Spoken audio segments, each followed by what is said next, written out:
Namo Bhagavate Vasudevaya. Om Namo Bhagavate Vasudevaya.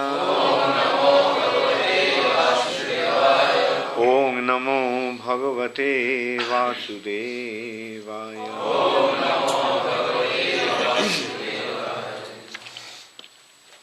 So, yesterday we did up to 43, 44 and 45 today. 44 doesn't have any purport, so we'll just read through 44 and discuss the text 45. Raso matrad vikurvanad ambhaso daiva chodita gandhamatram abhuttasma prithvi ghranastu gandhaga.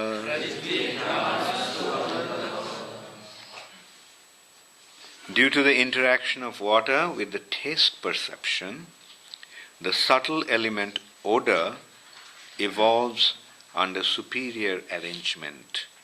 Thence the air and the olfactory sense, thence the earth and the olfactory sense, by which we can variously experience the aroma of earth, become manifest. Text 45. Karambha Puti Saurabhya Santogram Ladibhi Prithak Drabhyavayava Vaishamma Gandha Eko Bibhiddate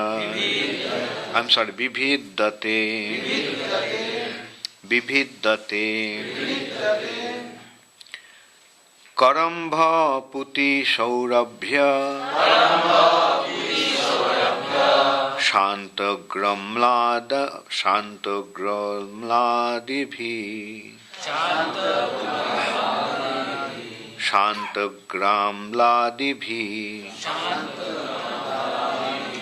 Prithak Shantagramladibhi Prithak Dravyavayo Vaishamya Gandha Eka Bibhiddate Karambha Puti Saurabhya Shantagramladibhi Prithak Dravyavayavo Vaishamya Gandha Eko Bibhiddate Karambha Puti Saurabhya Shantagramladibhi Prithak Dravyavayavo Vaishamya Gandha Eka Bibhiddate. Karambha, mixed. Puti, offensive. Saurabhya, fragrant. Shanta, mild. Ugra, strong. Pungent. Amla, acid. Adibhi, and so on. Prithak, separately. Dravya, of substance. Avayava, of portions. Vaishamyat, according to diversity. Gandha, odor. Ekaha, one. Bibhiddate, is divided.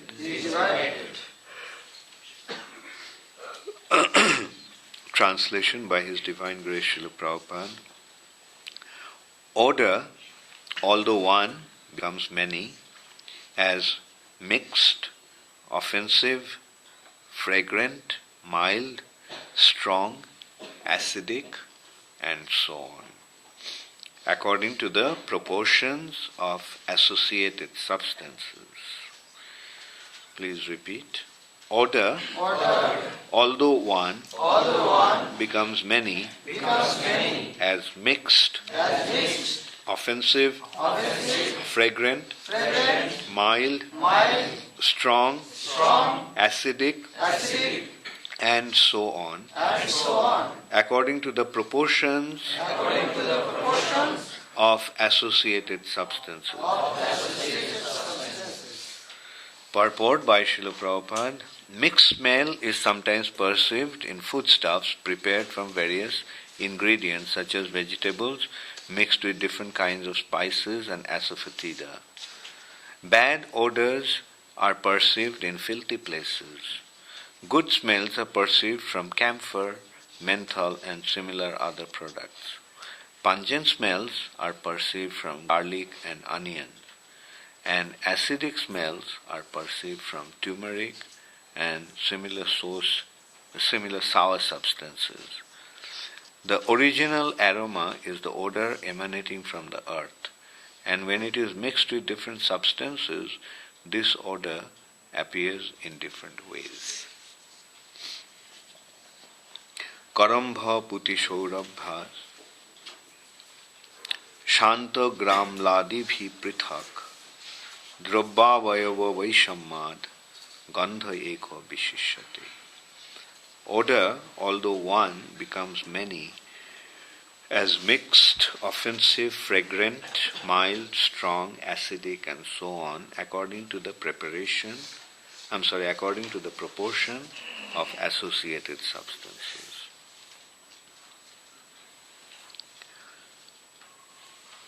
So,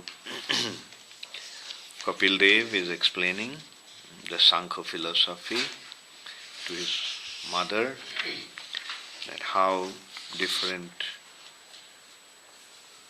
elements and different organs are interacting and different objects of the senses are becoming manifest.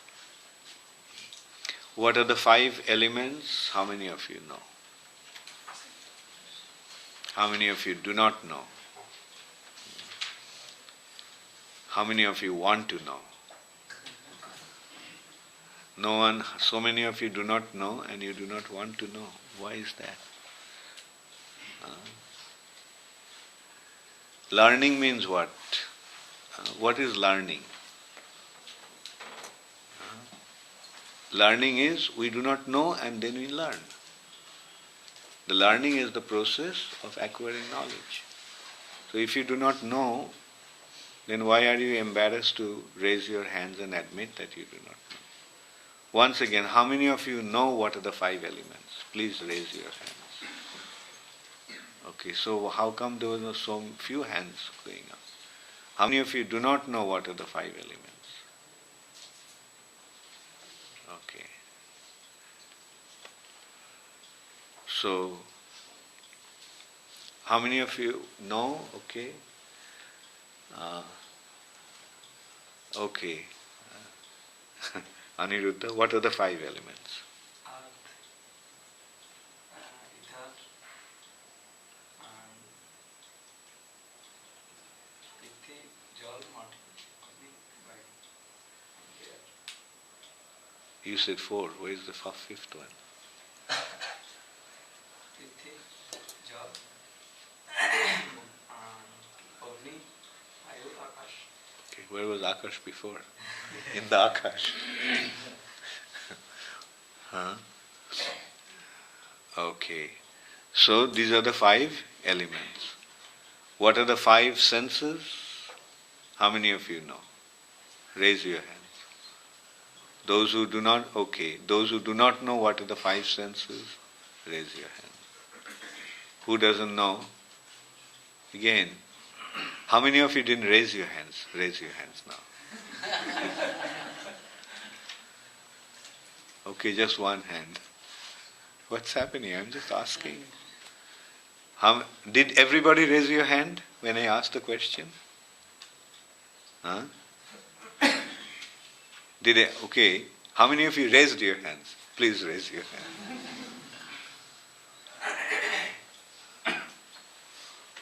Okay.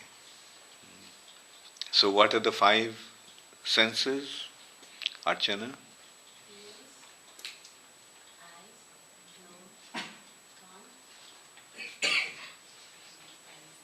And the 5th one? Good.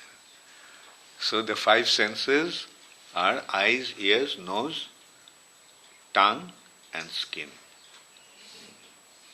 What are the 5 elements once again? Earth, water, fire, air, ether.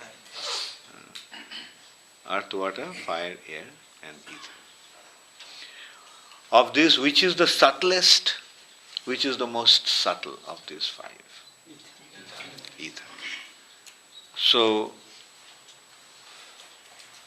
the creation, as Kapil Dev is explaining, the first element is, at the time of creation, the first element is ether. And where did ether come from? We'll say. Ether came from sound. Where did the sound come from? The spiritual world. So this is how the transformation was taking place. Sound, then from sound came ether. And then came what? Ears. So, and that is why it's a combination of ether and ear. Ether, interaction between ether and ear give rise to sound. We hear. How do you hear? Do you hear with your hands? Do you hear with your eyes? Huh? Do you hear with your nose? Do you hear with your ears? Yes. Okay. And then from that comes what? From that comes air. Then and then actually it is the substance, then tanmatra and then the indriya. That is how he is describing. Our senses, then comes, after air comes what? Fire. Like the skin and then fire. Then fire gives rise to form. From fire comes form. And then the sense, eyes. Then comes water. And then comes taste from water. And then comes the organ or the sense organ of tongue. And now he is describing that comes the earth. From the earth comes the smell. And in this verse he is describing various kinds of smells. Like let's go back to the verse 40. For due to the interaction of water with the taste perception, the subtle element odor evolves under superior arrangement. Then the earth and the olfactory sense. So olfactory sense means? Nose. By which we can variously experience the aroma of the earth becomes manifest.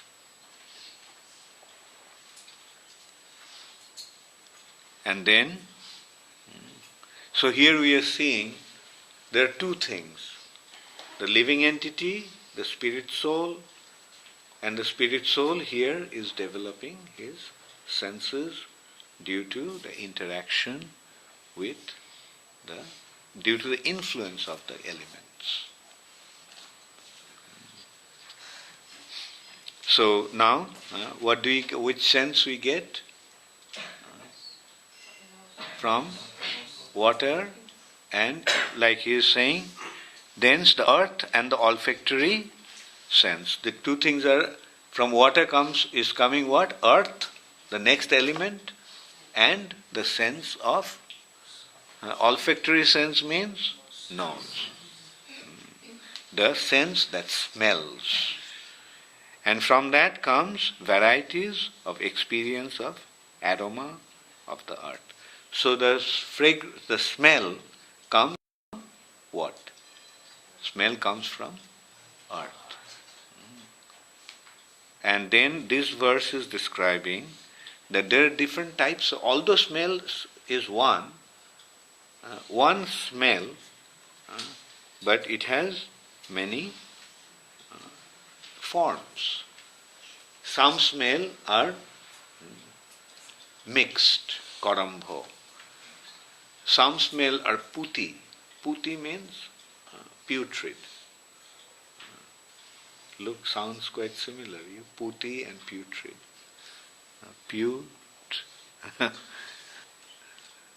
Putrid means durgandha, putigandha, bad smell. Then saurabhya. Saurabha means fragrant smell. Some smells are fragrant. And some smell is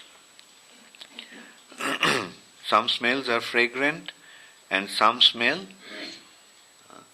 is next is what? Amla, shanta, mild. Shanta, and some are ugra, pungent. And so in the purport, Prabhupada is giving the fragrance of the odor of garlic and onion. It's very strong smell.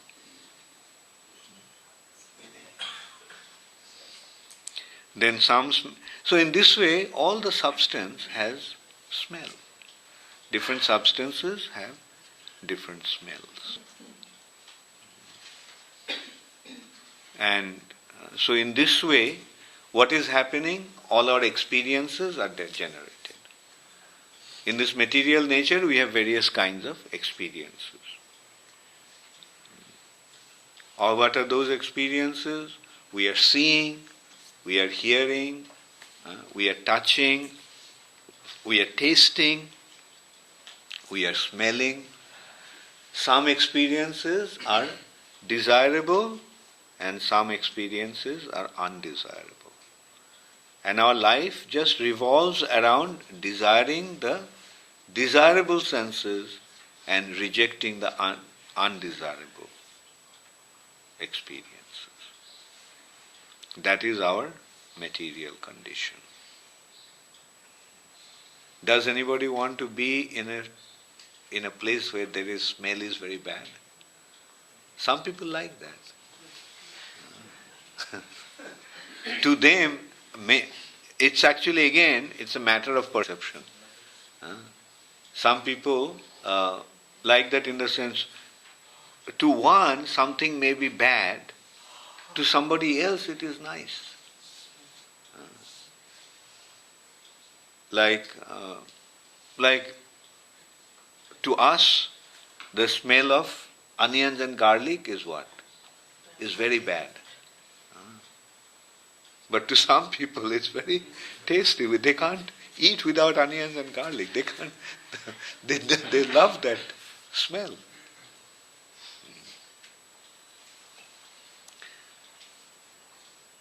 When we go to Bombay, we get this bad smell of dry fish. Some coastal places, coasts in India, is so full of this bad smell. coming from dry fish. The fishermen catch the fish and they dry the fish.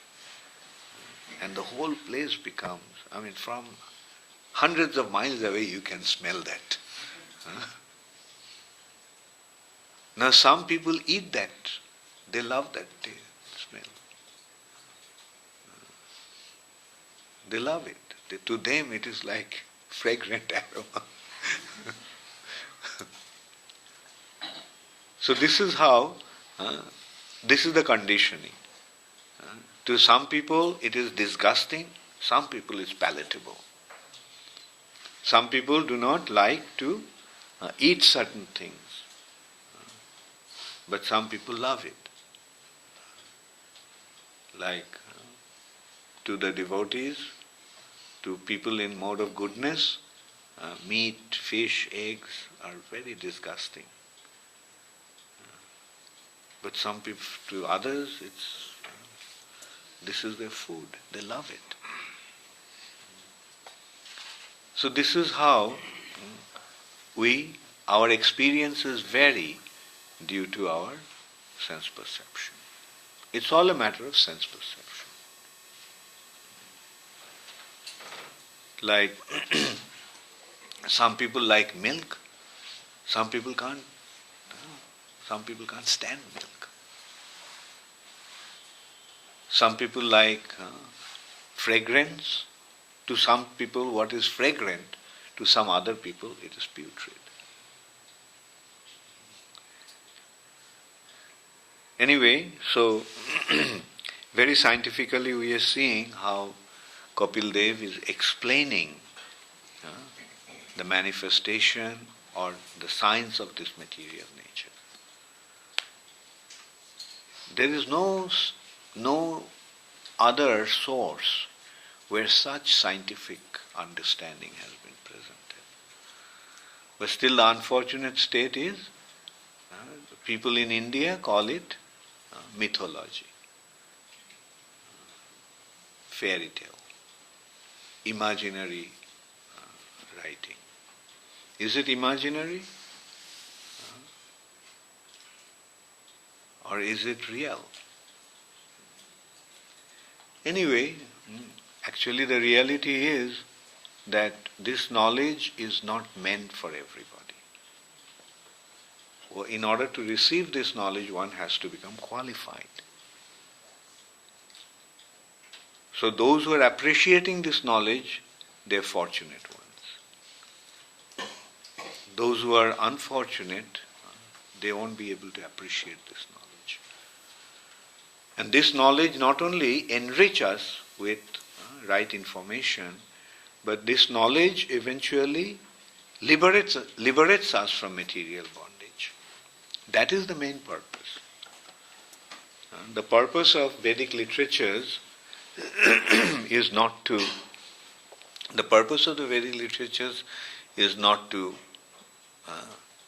become Pandit. Pandit means a scholar. The purpose of Vedic knowledge is not scholarship. The purpose of Vedic knowledge is to finish off our business in this material nature and go back to our original position. So we have to approach the Vedic knowledge with that understanding. That we are attending Srimad Bhagavatam classes, or we are studying the books of Srila Prabhupada, we are practicing the process of Krishna consciousness. Why are we doing this? It is very important that we understand that or remind ourselves of that purpose. What is the purpose? The purpose is very simple. To become free from the bondage of this material nature.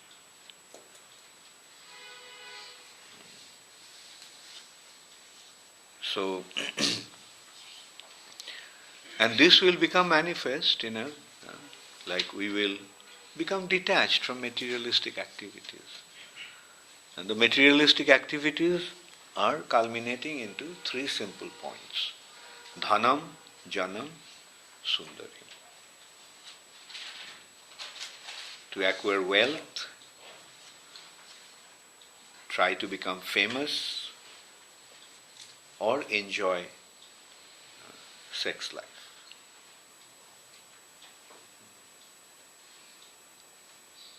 So, materialistic life means running after these three things. And spiritual life means going away from these three activities, overcoming these three activities.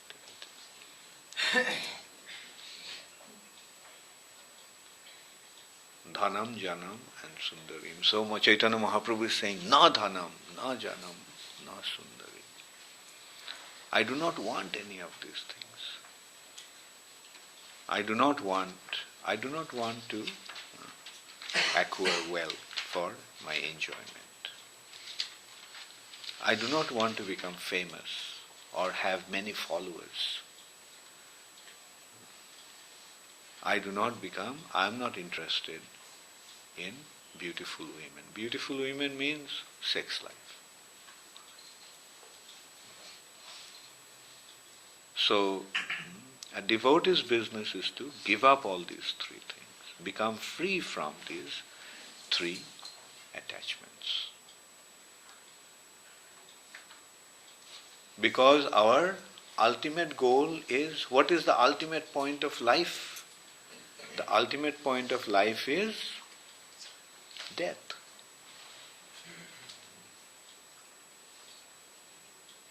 Ultimate point of life is death. What is the end of life?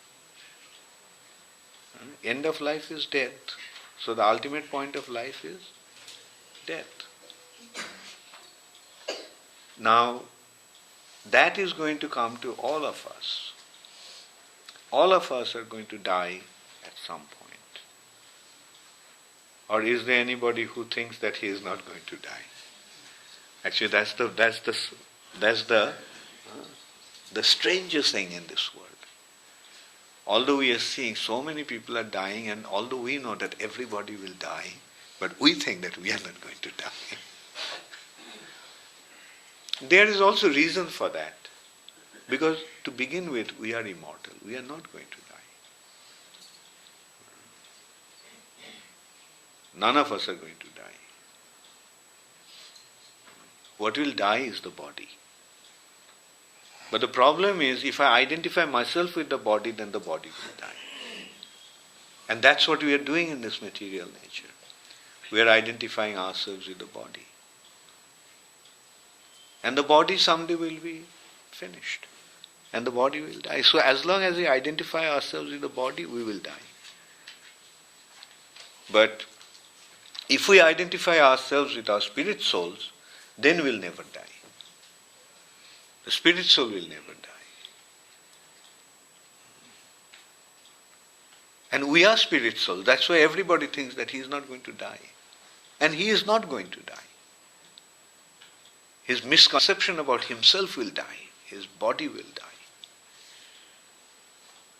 Anyway, we are now in that state. We are identifying ourselves with the body. Let's be real. Let's be honest. We are identifying ourselves with the body, so this body will die.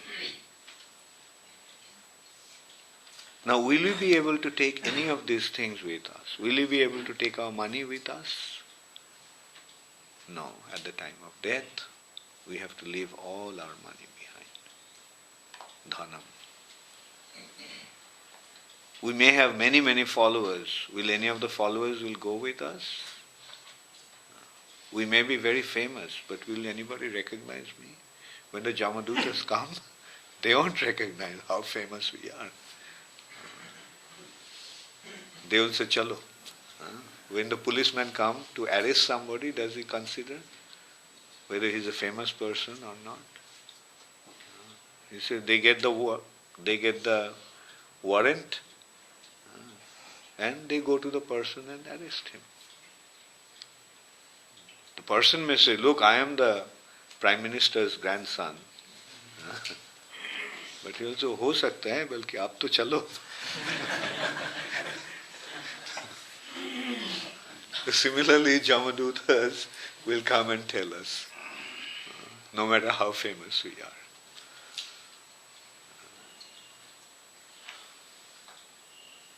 And Sundarim, they won't help us at the time of death. Rather, we have to overcome these influences, desire for these three things.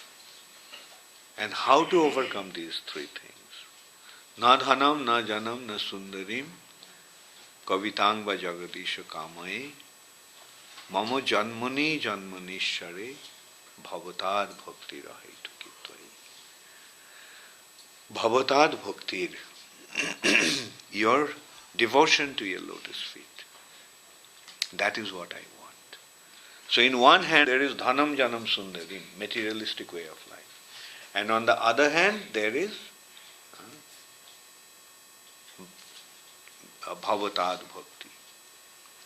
So this bhavatad bhakti, the devotion to the Supreme Personality of Godhead, is the only thing that is going to deliver us from our miserable material condition.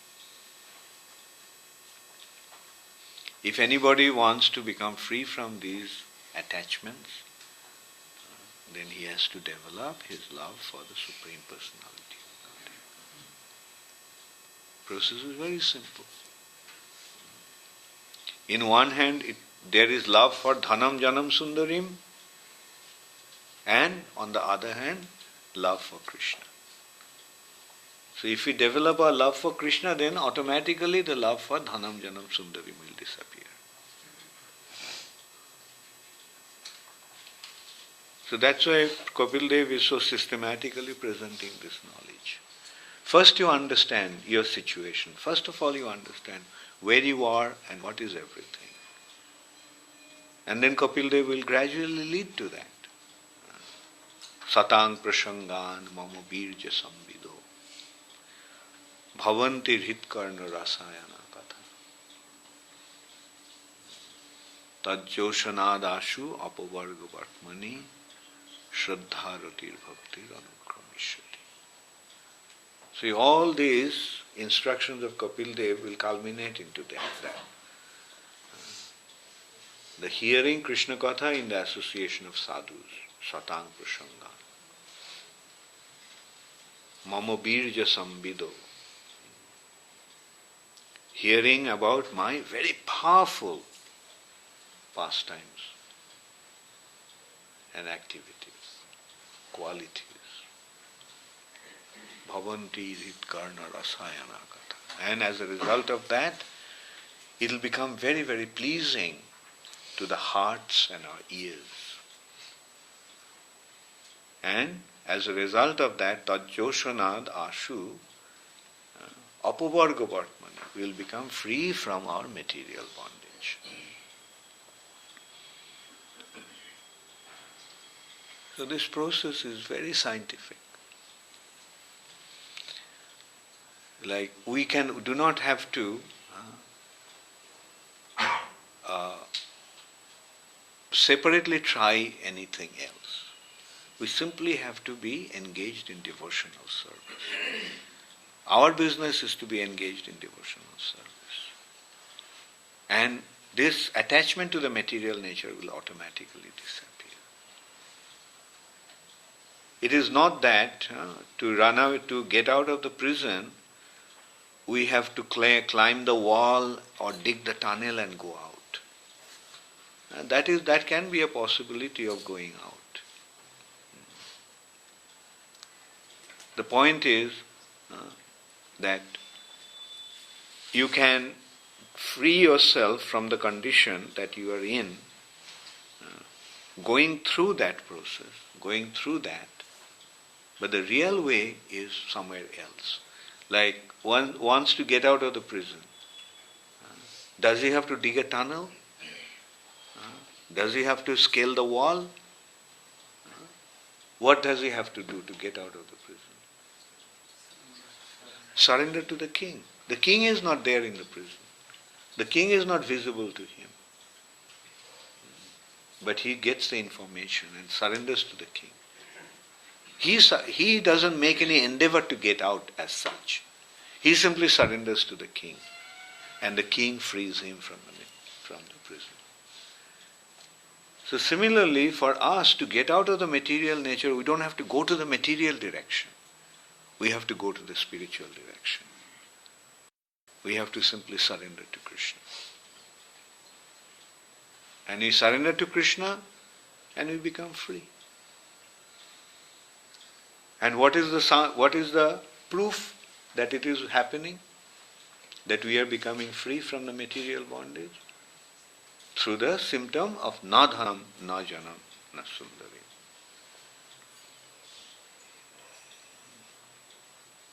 The more we become attached to Krishna, the more we'll lose our taste for material things. That is the simple process of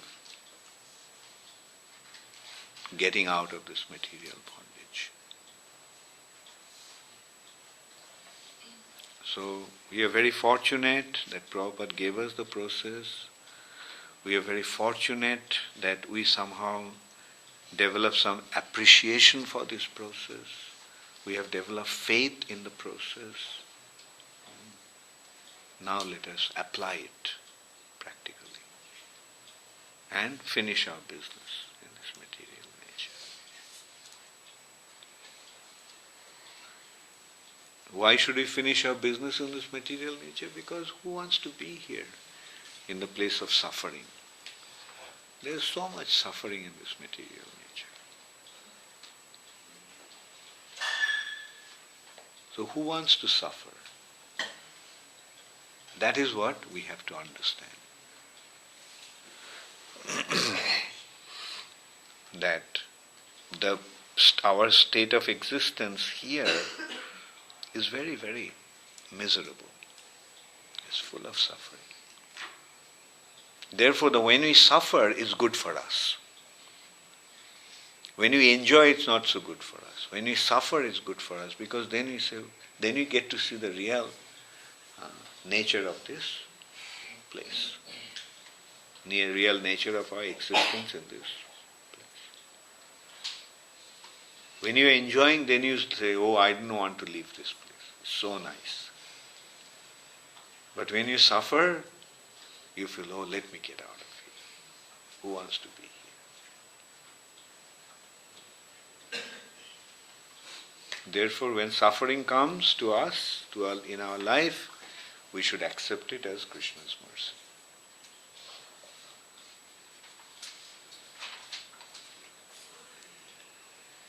Thank you very much. All glory is to Srila Prabhupada. The school children are coming, Ganganaran, today? Yes. They're supposed to come and... Huh?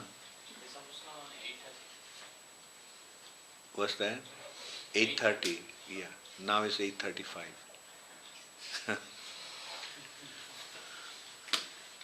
When you said, I thought maybe I have one hour still. Okay, does anybody? Yeah. One time we see that from the level of Lord Brahma, the human being are coming, and from today's class we see that from Brahma Jyoti the sound is coming, and Yeah, there are two things. One is the living entities and the manifestation of the material nature. One side are the living entities coming, another side the material nature is developing. So this is a description of how the material nature is developing. Okay? Like houses being built and people are coming in to stay. Right? This is a description of the building part. And the other thing that you're saying is people coming out to live here. Coming out from outside to live in here. by this process the body will come. Body, yeah, that description is there in another section, previous section of like how different living entities started getting different bodies, then came the Prajapatis, then, creation started. Now we are talking about senses. Whose senses? Those people, those living entities' senses. Right? So when he says senses, these elements are there and senses are there. So where are the senses? Senses are with the living entity.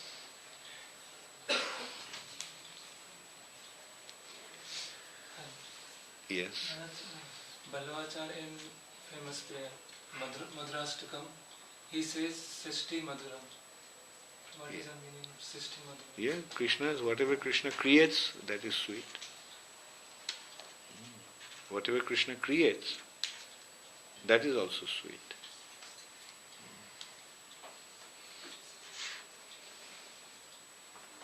Yes.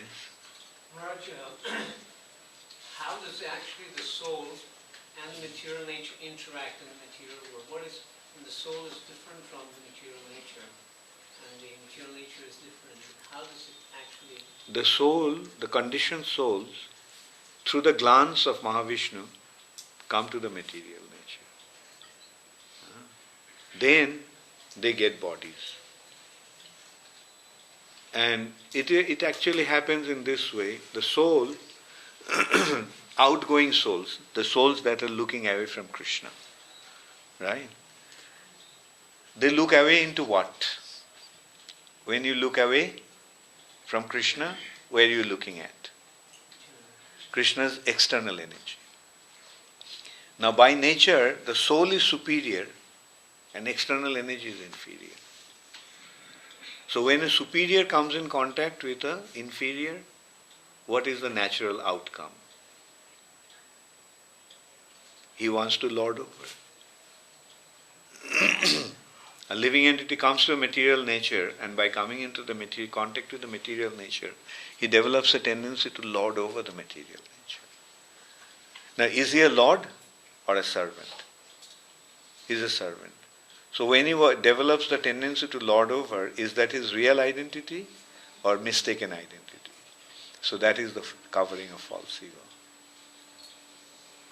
Then he considers how he is going to enjoy. How he is going to enjoy. And he gets the covering of intelligence. And then his consciousness flows towards the material nature through the mind, or that gives them the third covering.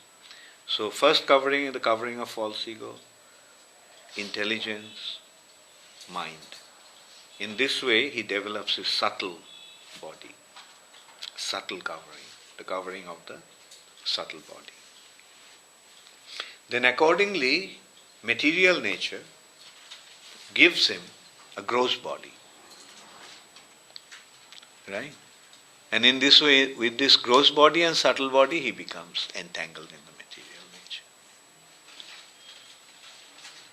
Okay?